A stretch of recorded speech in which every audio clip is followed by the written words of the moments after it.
നമസ്കാരം. അഷ്റഫ് രാങ്ങാട്ടൂര. സൈബർ സഖാക്കളുടെ മറ്റൊരു തള്ളുകൂടി പൊളിക്കാനാണ് ഇപ്പോൾ വന്നിട്ടുള്ളത്. ഞാനിപ്പോൾ പൊന്നാനിയിൽ നമ്മുടെ പ്രിയങ്കര MLA നൗഷാദ് അലി സാറിനൊപ്പം ഉള്ളത്.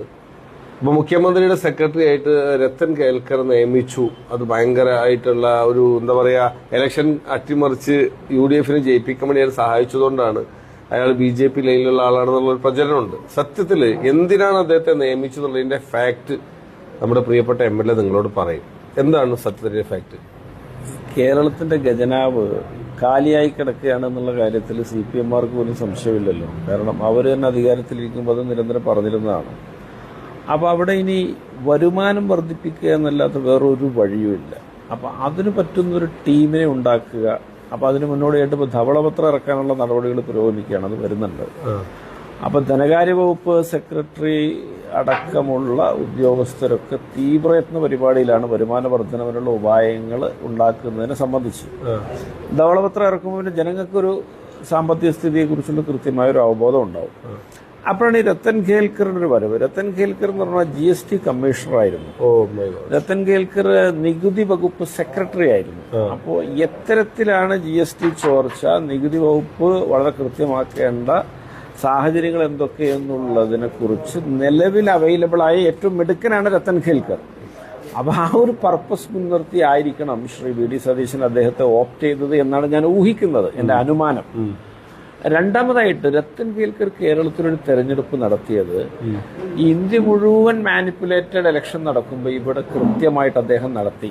അദ്ദേഹം എവിടെയും സ്ട്രോങ് റൂം അനാവശ്യമായി തുറക്കാനോ അതിനകത്ത് കൈകടത്താനോ ആരെയും അനുവദിച്ചില്ല. അതിന്റെ ഓരോ ഘട്ടവും വളരെ കൃത്യമാക്കി നടത്തി. ഇവിടുത്തെ CPM-ന് പരാതിയില്ല, BJP-ക്ക് പരാതിയില്ല, UDF-ന് ഓഫ് കോഴ്സ് പരാതിയില്ല. അങ്ങനെ സുദർഹമായിട്ടൊരു പ്രവൃത്തി നടത്തിയൊരു മനുഷ്യനാണ് അദ്ദേഹം. എവിടെയാണ്, എന്താണ് അദ്ദേഹത്തിനൊരു പോരായ്മ എന്ന് എനിക്ക് മനസ്സിലാവുന്നില്ല. ഇതിങ്ങനെ ഓരോ പേര് കേൾക്കുമ്പോൾ അങ്ങ് പിന്നെ മുണ്ട് മടക്കി കുത്തി അങ്ങ് ഇറങ്ങുന്ന ആളുകളോടൊക്കെ സഹതപിക്കല്ലാതെ വേറെ മാർഗമൊന്നുമില്ല. ഒന്ന് രണ്ട് മണ്ഡലങ്ങളിൽ സ്ട്രോങ് റൂം തുറക്കാൻ ശ്രമിച്ചു എന്നൊരു ആക്ഷേപം ഉണ്ടായിരുന്നില്ല. അതും കൂടി എങ്ങനെ കണക്ട്? അത് ഞാൻ ഈ പൊന്നാനിയിലെ സ്ഥാനാർത്ഥിയാണ്. ഇപ്പൊ ഇവിടെ AVI സ്കൂളിലാണ് പൊന്നാനി ടൗണിൽ ഒരു സ്ട്രോങ് റൂം ഉള്ളത്. ഇവിടെ സ്ട്രോങ് റൂം തുറന്നു എന്നുള്ള വലിയ ആക്ഷേപം ഉണ്ടായിരുന്നു. ഞാൻ ഈ ആക്ഷേപം എവിടെയും പറയാൻ പോയിട്ടില്ല. കാരണം എന്റെ തെരഞ്ഞെടുപ്പ് ചീഫ് ഇലക്ഷൻ ഏജന്റ് ആയിരുന്ന MV ശ്രീധരൻ മാഷ് മുൻകൂർ റിട്ടേണിംഗ് ഓഫീസർ അറിയിച്ച് അദ്ദേഹത്തെ വിളിച്ചു വരുത്തി അദ്ദേഹത്തിന്റെ സാന്നിധ്യത്തിലാണ് സ്ട്രോങ് റൂം തുറന്ന് അതിനകത്ത് അവര് പിന്നെ കൊണ്ടുപോകേണ്ട ആവശ്യം വരുന്ന ചില പേപ്പറുകൾ അവർ എടുത്തു കൊണ്ടുപോകാൻ വേണ്ടി ശ്രമിച്ചത്. അപ്പൊ എന്റെ ചീഫ് ഇലക്ഷൻ ഏജന്റും ഞാനുമായി ബന്ധപ്പെട്ട ആളുകളുടെ സ്ഥാനാർത്ഥിയായി എന്റെ ആളുകളുടെ സാന്നിധ്യത്തിൽ ഇവിടെ തുറന്നത്. അതുകൊണ്ട് ഞാൻ എവിടെയും ഇത് പരാതി പറയാൻ പോയിട്ടില്ല. പലരും പരാതി പറയുമ്പോഴും ഞാൻ ഒരു ഘട്ടം കഴിഞ്ഞും പരാതി അവർ പറയുകയാണെങ്കിൽ അതിനെ തിരുത്തണമെന്ന് എനിക്കുണ്ടായിരുന്നു. പക്ഷെ നമ്മൾ വെറുതെ ആളുകളെ ശത്രുത മേടിക്കേണ്ടെന്ന് കരുതി ഈ പരാതി ഉന്നയിക്കുക എന്ന് പറഞ്ഞാൽ അതൊരു പത്രവാർത്തയും ആ പരാതി ഉന്നയിക്കുന്ന ആളുകൾ നിറഞ്ഞു നിൽക്കുക പല കാര്യങ്ങളും അതിലൊക്കെ ഉണ്ട്. അപ്പൊ അതുകൊണ്ട് എനിക്കതിനകത്ത് ഇവിടെ സ്ട്രോങ് റൂം തുറന്നു എന്ന് പറഞ്ഞൊരു പരാതി എനിക്കില്ല. കാരണം അത് മുൻകൂർ അറിയിച്ചല്ല, നടപടിക്രമങ്ങളും പാലിച്ച് ചെയ്തതാണ്.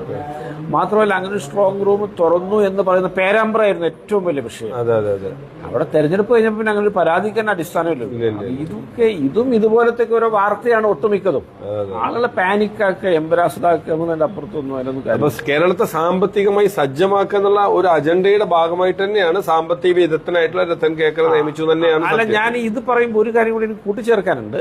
കേരളത്തിൽ ഇത് നടന്നില്ല എന്ന് കരുതി ഇന്ത്യയുടെ മറ്റ് പല ഭാഗങ്ങളിലും നിർബാധം ഇത് നടക്കുന്നുണ്ട്. പശ്ചിമ ബംഗാൾ എന്നൊരു സംസ്ഥാനത്ത് സമ്പൂർണമായിട്ട് എന്തൊക്കെ മാനിപ്പുലേറ്റ് ചെയ്യാൻ പറ്റുമോ അതൊക്കെ ചെയ്തിട്ടാണ് BJP ഭരണം പിടിച്ചത്. അതൊക്കെ വേറൊരിടത്തൊക്കെ നടക്കുന്നുണ്ട്. കേരളത്തിലെ നടന്നിട്ടില്ല. ഇദ്ദേഹം തെരഞ്ഞെടുപ്പ് കമ്മീഷണറായിരുന്നു. അദ്ദേഹം അങ്ങനെ ചെയ്തതായിട്ട് നമുക്ക് അറിവില്ല. അദ്ദേഹം നികുതി പിരിവിന്റെ കാര്യത്തിൽ ഒരു അഗ്രഗണ്യനാണ്. GST കമ്മീഷണറായിരുന്നു. അദ്ദേഹം GST കൗൺസിലിൽ പല നിർണായകമായ നീക്കങ്ങൾ കേരളത്തിന് അനുകൂലമായി ഉണ്ടാകാൻ വേണ്ട ഇടപെടലുകൾ നടത്തിയ ആളാണ്. അദ്ദേഹം ആ കാര്യത്തിൽ ഒരു എക്സ്പെർട്ടാണ്.